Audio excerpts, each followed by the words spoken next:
अस्सलाम वालेकुम स्टूडेंट्स। उम्मीद है आप खैरियत से होंगे। स्टूडेंट्स, आज हम नया टॉपिक स्टार्ट करने जा रहे हैं। चैप्टर नंबर 3 हमने स्टार्ट किया था। पीछे हमने बायोडाइवर्सिटी के हवाले से पढ़ा था। बायोडाइवर्सिटी क्या होती है, तो किस मकासद पे होती है, वैरायटी ऑफ ऑर्गेनिज्म होती है, बायो लाइफ, ये हमने सब पढ़ा था। आज हम पढ़ते हैं उससे नेक्स्ट टॉपिक जो है classification of biodiversity.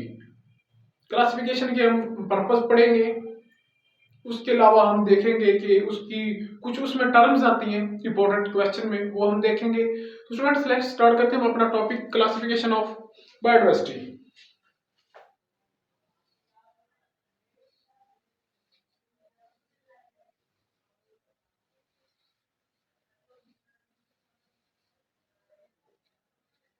Classification student, पीछे हमने पढ़ा था बायोडाइवर्सिटी क्या होता है, वैरायटी ऑफ ऑर्गेनिज्म होता है, और उसमें हमने कुछ टू टर्म पढ़ी थी, फ्लोरा और फ्यूना। फ्लोरा होता है अबाउट एनिमल्स बायोडाइवर्सिटी, और फौना होता है अबाउट एनिमल बायोडाइवर्सिटी। तो उनके बारे में हम देखेंगे। सबसे पहले देखते हैं कि क्लासिफिकेशन होता क्या है। क्लासिफिकेशन स्टूडेंट्स अरेंजमेंट है ऑर्गेनिज्म की, जो ग्रुप में होते हैं, ग्रुप्स में और सब ग्रुप्स में होते हैं, लेकिन इसकी बेसिस जो होती है वो होती है सिमिलरिटीज पे और इनके डिफरेंस पर। तो इसकी डेफिनेशन ये बनेगी, classification the arrangement of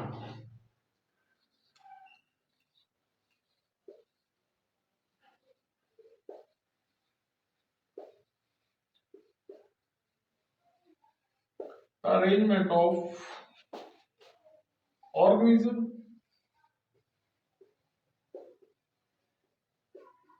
the arrangement of organisms into groups and subgroups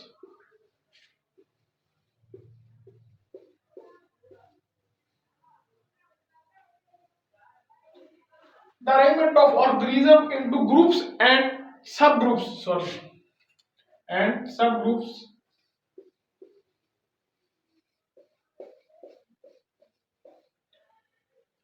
and subgroups on basis of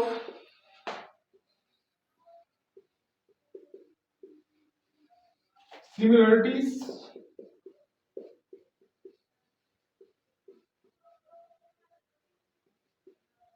and difference।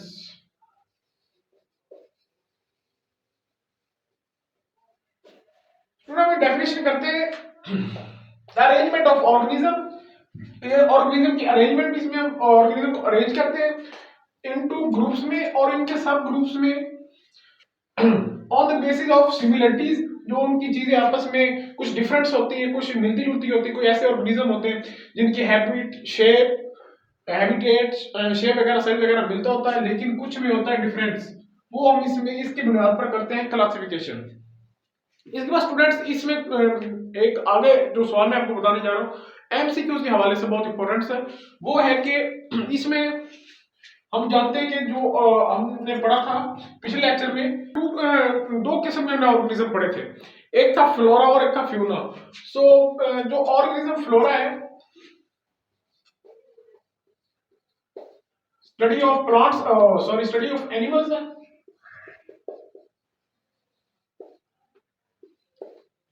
जिस साइंटिस्ट के मुताबिक जिसकी जो टोटल स्ट्रेंथ है ऑर्गेनिज्म की, सम काइंड्स पाई जाती है, वो है 1.5 मिलियन। ये एमसीक्यू के हवाले से पूछा। सेकंड हमने पढ़ा था फ्यूना, अबाउट एनिमल्स, और सॉरी प्लांट्स।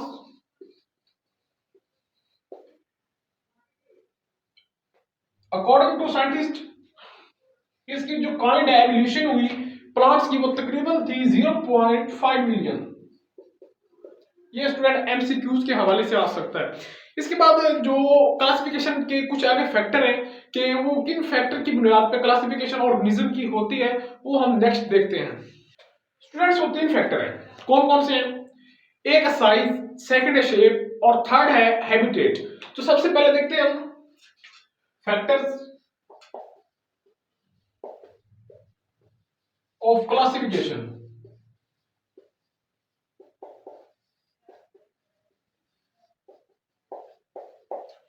फैक्टर सबसे पहले आता है हमारे पास साइज।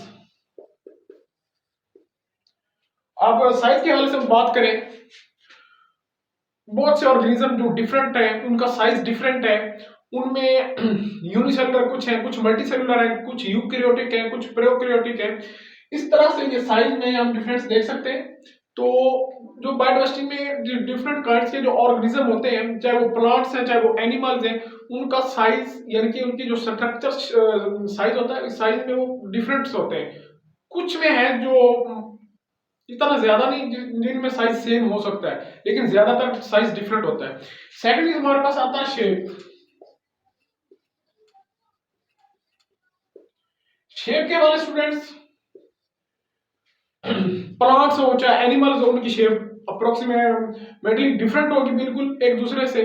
जैसे आप कर सकते हैं, कोई प्लांट्स है कोई या एनिमल्स है, उनकी शेप बिल्कुल डिफरेंट होती है। उनकी उनकी जो शक्ल होती है वो अपने अबाव जादाद से मिलती है, उनके पीछे जो होते हैं ऑफ फादर्स उनसे मिलती है। इसके बाद है हमारे पास habitat.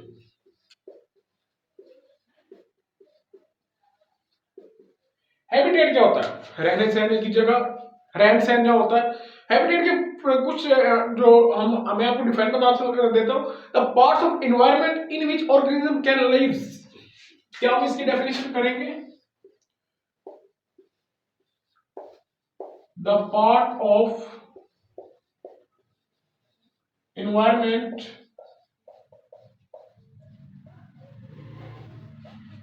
in which an organism can lives। यानी कि ये एनवायरनमेंट का माहौल का एक हिस्सा है जिसमें मुख्तलिफ किस्म के ऑर्गेनिज्म रहते हैं। अब हैबिटेट के हवाले से बात करें, बहुत से ऐसे ऑर्गेनिज्म हैं, जैसे हम एनिमल्स की बात कर लेते हैं कि उनका जो हैबिटेट डिफरेंट होता है। कोई होते हैं पहाड़ी पे रहते हैं, कोई होते हैं सहराई डेजर्ट एनिमल्स होते हैं, कोई जंगल में रहते हैं। इस तरह से इनका जो होता है हैबिटेट डिफरेंट हो जाता है। उनका रहन सहन का तरीका अपना अपना होता है हर जानवर का। प्लांट का देख लें, कुछ ऐसे पौधे हैं जो ज्यादा सहरा में पाए जाते हैं, कुछ ऐसे पौधे हैं जो ज्यादा खुश्की पे होते हैं। सॉरी, खुश्की पे तो नहीं पौधे होते, लेकिन ऐसे हैं कुछ पौधे जो कि जिनको ड्राइनेस में भी हो सकते हैं। उसके बाद इसके बाद बात करते हैं हम इनकी। तो कुछ आगे टर्म्स हैं, एक हमारे पास टैक्सोनॉमी और दूसरी हमारे पास सिस्टेमैटिक्स। उनके हवाले से बात करते हैं ये क्या होती है। तो स्टूडेंट्स, मैं बात कर रहा था कि आगे मैंने आपको टर्म बतानी है। सबसे पहले टर्म्स है टैक्सोनॉमी। अबाउट टैक्सोनॉमी के बारे में पढ़ते हैं।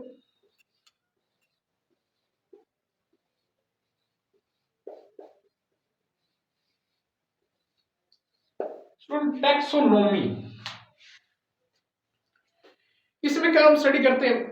याद हो, अगर आपको याद हो तो हमने चैप्टर नंबर 1 में पढ़ा था, कुछ ब्रांचेस पढ़ी थी बायोलॉजी की। उसमें ब्रांच थी टैक्सोनॉमी। उसमें हमने कहा था ये एक ब्रांच बायो की जिसमें हम स्टडी करते हैं क्लासिफिकेशन को, और इसमें जो साइंटिस्ट होते हैं नेमिंग करते हैं ऑर्गेनिज्म को। तो इसकी हम डेफिनेशन करेंगे, the branch of biology, the branch of biology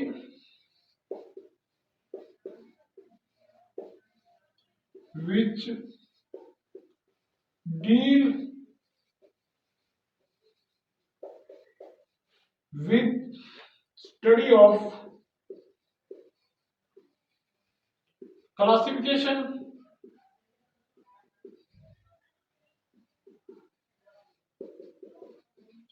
and scientific naming organism and scientific naming organism।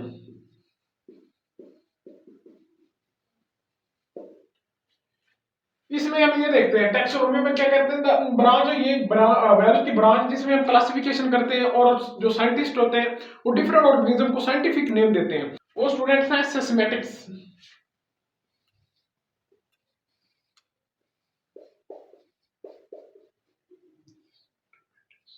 Systematix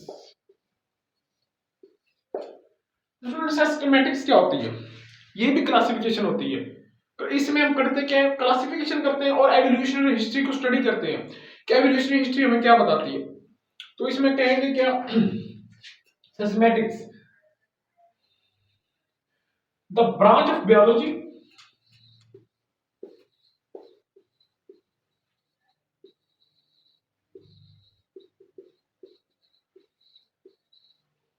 which deal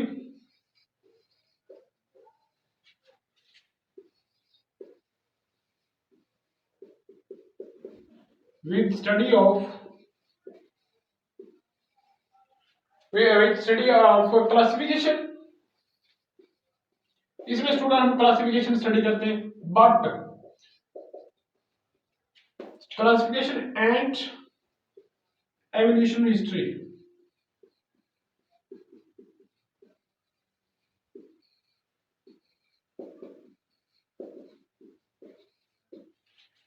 इसमें करते हैं तो ये बायोलॉजी की ब्रांच जिसमें हम क्लासिफिकेशन तो करते हैं, लेकिन एंड एवोल्यूशन हिस्ट्री और एवोल्यूशन हिस्ट्री किसी भी ऑर्गेनिज्म की कितनी काइंड्स हैं, उनके पीछे फोरफादर क्या थे, उनके मुताबिक उनकी स्ट्रक्चर क्या थी, उनका रहन सहन क्या था, उनका हैबिटेट क्या था, वो हम देखते हैं एवोल्यूशन हिस्ट्री में। अब एवोल्यूशन हिस्ट्री अगर हम एवोल्यूशन की बात करें, एवोल्यूशन क्या है स्टूडेंट्स, एवोल्यूशन होता है चेंजिंग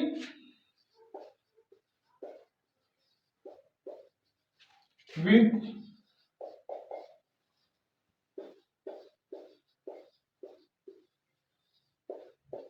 पैसेज ऑफ टाइम्स, ये है एवोल्यूशन। एवोल्यूशन क्या होता है कि वक्त के साथ साथ तब्दीलियां आना, माहौल में वक्त के साथ साथ तब्दीलियां आना, changing with the passage of time, ये है हमारे पास एवोल्यूशन। इसके बाद हम देखते हैं कि क्लासिफिकेशन का एम क्या है, किस बेसिस पे होती है, उसके बाद एक और टर्म है तो वो आपको बताते हैं next.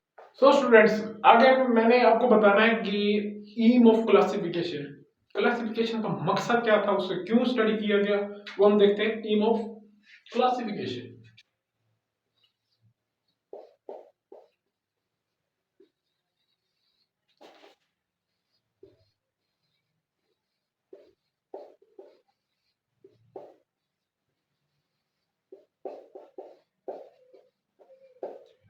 M of classification students, classification के जो एम थे वो टू थे, वो कैसे, सबसे पहले तो हम देखते हैं स्ट्रक्चर, कि एम क्लासिफिकेशन जो इसलिए क्लासिफिकेशन की गई ताकि हम किसी भी ऑर्गेनिज्म, प्लांट, एनिमल की स्ट्रक्चर को अच्छे से स्टडी कर सके। सेकंड नंबर पे आते हैं स्टूडेंट्स एवोल्यूशनरी हिस्ट्री,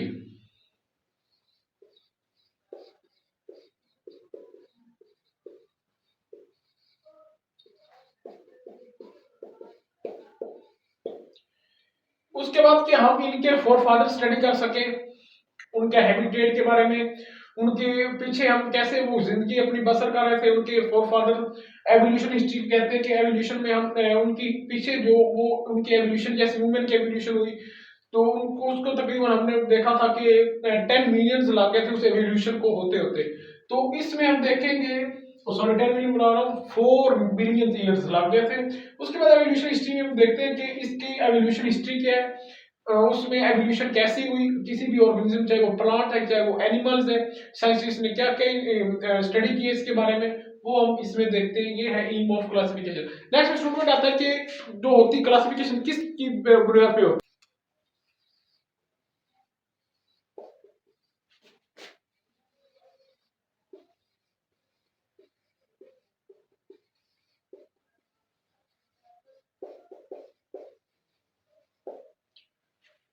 वो किस मकसद पे हुई कि सॉरी कि वो किस बुनियाद पे क्लासिफिकेशन की गई, वो हम देखते हैं बेसिस ऑफ क्लासिफिकेशन में। इसमें सबसे पहले आल्सो आती है स्ट्रक्चर, पीछे हमने देखा उसमें स्ट्रक्चर थी, इसमें स्ट्रक्चर है। स्ट्रक्चर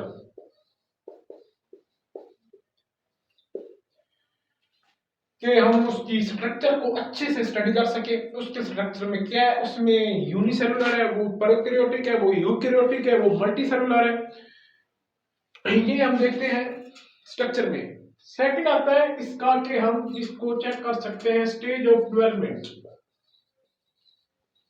स्टेज ऑफ डेवलपमेंट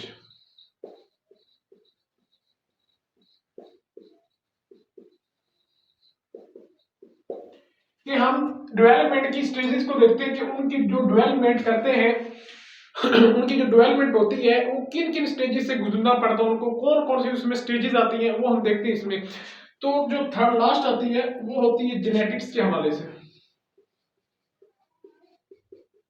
अब जेनेटिक्स क्या है? Study of genes. इसमें जेनेटिक्स में हम क्या देखते हैं कि ऑर्गेनिज्म के जीन्स क्या है, उसमें कौन से जीन्स पाए जाते हैं। उसके बाद इसमें देखते हैं डीएनए स्ट्रक्चर। इसमें डीएनए का स्ट्रक्चर कैसा है? डीएनए क्या है? डाई न्यूक्लिक एसिड है। इसमें हम देखते हैं कि जेनेटिक्स के अबाउट जीन, इसमें जीन्स देखते हैं और डीएनए को स्टडी किया जाता है। लास्ट जो मैं आपको टर्म बता रहा हूं वो है बड़ी इंपॉर्टेंट, इसके हवाले से एग्जाम के हवाले से पूछी भी जा सकती है, अक्सर एमसीक्यूज में भी आ सकती है। तो वो हम लास्ट जो हमारा है पॉइंट वो है टैक्सोनॉमी की हेरक्री।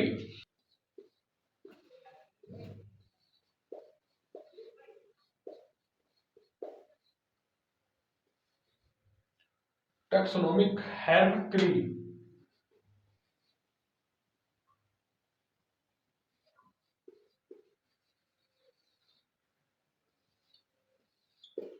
इसमें स्टूडेंट्स हम ये क्या है, इसमें हम देखते हैं कि क्या है ये। इसमें जो होता है each taxa terms are later like structure. इसमें जो होती है ना टैक्सा, एक जो टैक्सा होती है अबाउट क्लासिफिकेशन के बारे में वो होती है क्या, each taxa, each taxa terms term और लेटर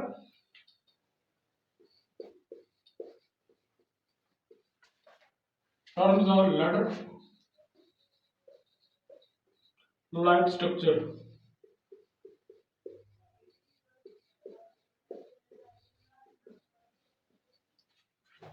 लेटर लाइक स्ट्रक्चर। इसके बाद हम लिखेंगे ईच फॉर्म टैक्सा स्ट्रक्चर, कि जो होती है हर form, each taxa form, each form sorry each taxa form structure. ये is called taxonomic hierarchy. Hierarchy hierarchy student लफ्ज जो है ये थोड़ा सा डिफिकल्ट है। हायरार्की ये स्टूडेंट्स की लास्ट टर्म्स। तो आज स्टूडेंट ये था आज का हमारा लेक्चर। इसको हम नेक्स्ट लेक्चर में मजीद एक्सप्लेन के साथ पढ़ेंगे। ये था स्टूडेंट आज का हमारा लेक्चर। इसमें पढ़ा क्या हमने, क्लासिफिकेशन पढ़ी, कि एम्स पढ़ी, क्लासिफिकेशन क्यों की जाती है, उसमें मैंने आपको एक एमसीक्यू बताया एनिमल्स और प्लांट्स के हवाले से 1.5 मिलियन एंड 0.5 मिलियन प्लांट्स के हवाले से था। उसके बाद मैंने उसको पढ़ा कि इसमें स्ट्रक्चर डिफरेंट होती है, शेप मुख्तलिफ होता है, जो फैक्टर होते हैं क्लासिफिकेशन के, shape structure and sorry habitat. Habitat का जो होता है, हैबिटेट होता है the part of environment in which organism can lives. तो उसके बाद हमने पढ़ा एम क्या होते हैं, एम हमने पढ़ा इसमें स्ट्रक्चर को देखते हैं, एवोल्यूशनरी हिस्ट्री अंडरस्टैंड करते हैं। उसके बाद इसके हम बेसिस पढ़ी, बेसिस क्या होती है इसमें हम स्ट्रक्चर देखते हैं। उसके बाद हम देखते हैं इसकी डेवलपमेंट स्टेजेस कौन कौन सी है। उसके बाद हम देखते हैं जेनेटिक्स और लास्ट में ये टर्म पढ़ी। तो स्टूडेंट्स अपना ख्याल रखें, इंशाल्लाह नेक्स्ट लेक्चर में हम मिलते हैं जल्द। तो स्टूडेंट्स जो नेक्स्ट हमारा लेक्चर होगा वो इसको हम मजीद आगे एक्सप्लेन करेंगे, टैक्सोनॉमी की इसकी मजीद जो टर्म्स है उसकी क्लासिफिकेशन कैसे होती है, क्लासिफिकेशन की कैसी गई है वो हम देखेंगे। तब तक अपना स्टूडेंट ख्याल रखें, चैनल को सब्सक्राइब करना ना भूलें और जिस चीज़ की ना समझ आए आप कमेंट सेक्शन में पूछ सकते हैं। थैंक यू, अल्लाह हाफिज, टेक केयर।